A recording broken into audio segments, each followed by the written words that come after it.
guys, hope everybody is well. Hope you're being kind and helpful at home and you're getting on with all your jobs. I am going to read a poem with you this morning, and it is one of my favourite, if not my absolute favourite poems. It's a poem I learned at school off by heart. So I do know this poem off by heart. It's 3 whole stanzas, and I challenge you to see if you can have a go at learning this poem as well. But I'm going to read you an illustrated version this morning, and then I have a sequel to it as well, which was written recently. My favourite top poem is The Owl and the Pussycat by Edward Lear. It's a very, very famous, very old poem, and it's got some very strange vocabulary in it, which some people still aren't sure what these words mean. But it's a really good poem. You might know it already. I know some of you definitely know this already. But let's have a go. I don't actually need this book to read it because I know it off by heart already. But it's nice to have an illustrated copy. The Owl and the Pussycat. The words are back to front because I'm reading on my iPad, but I'm holding up the pictures for you anyway. The Owl and the Pussycat went to sea in a beautiful pea-green boat. They took some honey and plenty of money, all wrapped up in a £5 note. The owl looked up to the stars above and sang to a small guitar. Oh lovely pussy, oh pussy my love, what a beautiful pussy you are. You are, you are, what a beautiful pussy you are. Pussy said to the owl, you elegant fowl, how charmingly sweet you sing. Oh let us be married, too long we have tarried, but what shall we do for a ring?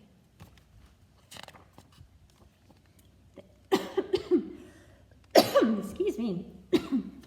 They sailed away for a year and a day to the land where the bong tree grows. Look at those trees. And there in a wood, a piggy-wig stood with a ring at the end of his nose. His nose, with a ring at the end of his nose. Dear pig, are you willing to sell for 1 shilling your ring? Said the piggy, I will. So they took it away and were married the next day by the turkey who lives on the hill.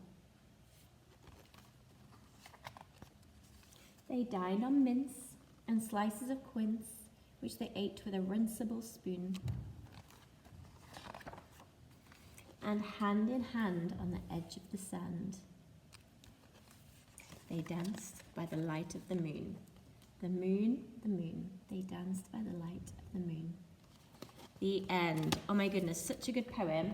I will be super majorly impressed if any of you can have a go at learning that poem yourself. I know some of you have already learned that poem, but I will be really impressed. Even just have a go at the first stanza. If you just type into Google The Owl and the Pussycat, you will find a million copies of it.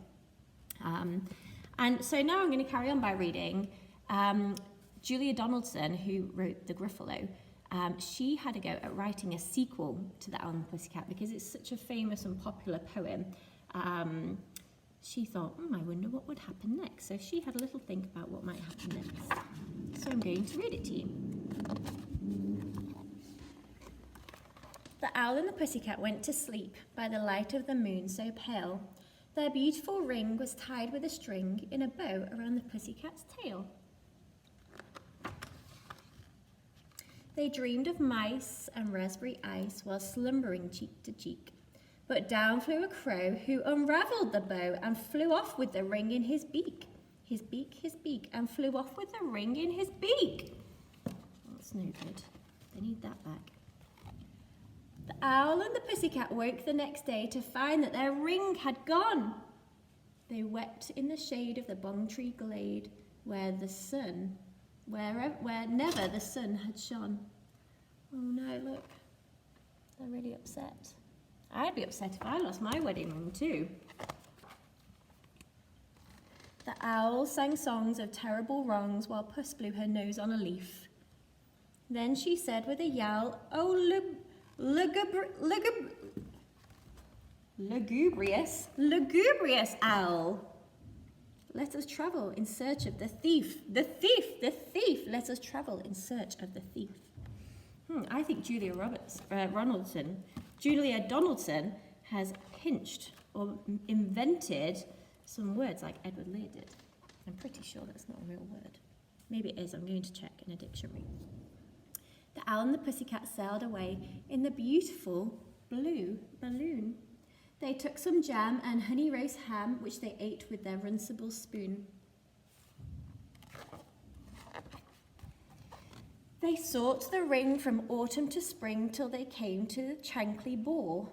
And there stood the crow with his head hanging low, shedding tears on the silvery shore. The shore, shedding tears on the silvery shore. I wonder why he's shedding tears. What does that mean if you shed tears? It means you're crying, you're upset. Alas and alack, said the bird so black, 'tis I who have caused your woes.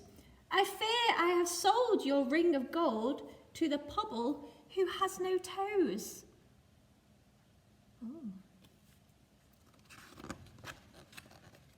So they crossed the sea and the jelly bowly to the pobble's improbable land.